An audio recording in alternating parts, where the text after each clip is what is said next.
Many of you know I've been resisting using my full face helmet.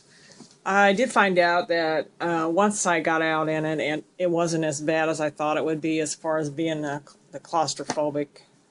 I did get used to it pretty quick.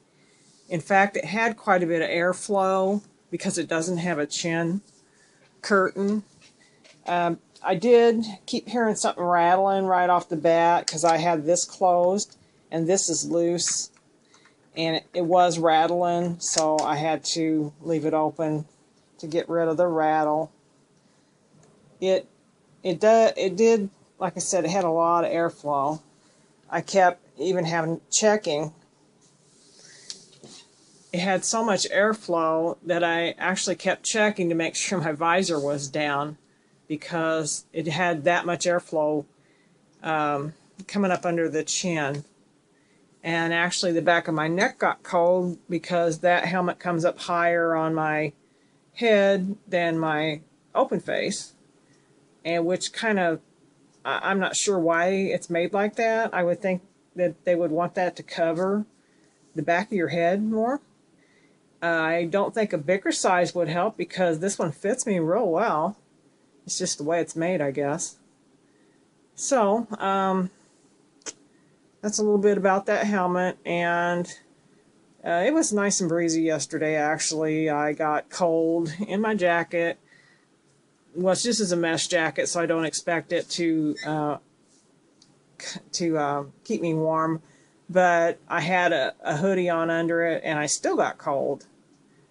So I guess it was just colder yesterday than I realized. And one other thing on this Hawk helmet, it does have the flip-down visor on the inside, and it hangs down a little bit, and that bothered me. So I push it up in there, and then when I do that, it gets stuck, and it doesn't want to come up or down.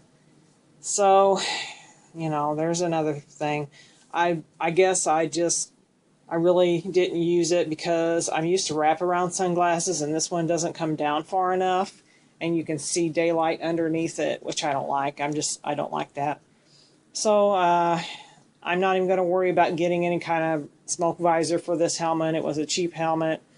So the next time I'll just get a total smoke visor for whatever helmet I get, and I won't worry about any kind of drop-down visor. I don't ride late at night anyhow, so I don't have to worry about it being too dark. Yeah, one other thing that happened is I guess I went out 3 or 4 times on the bike, and I kept coming back and checking my footage on my camera, and I would plug it in to recharge it. But the last time I went out, I guess it wasn't fully charged. I only got a half an hour worth of video, and I kind of missed the good parts, or what I thought were the better parts of that ride. So that's another frustration I had yesterday, but it was my own fault. I should have probably just switched this camera out for my other one, which was fully charged, so you know, next time I'll keep that in mind.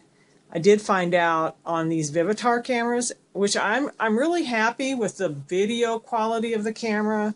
It's done real well. I haven't had any problems with it. Of course, the audio, since it doesn't have the external mic jack, it's really lacking there, and that's where I'm really having the trouble, you know, trying to get the audio down. I did find out when you charge this, you have to, and when you're charging it, you look at the little bar, it shows it's fully charged.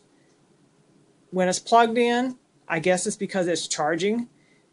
You have to unplug it and then turn it back on, and then look at the little bar to see how much charge is left in it.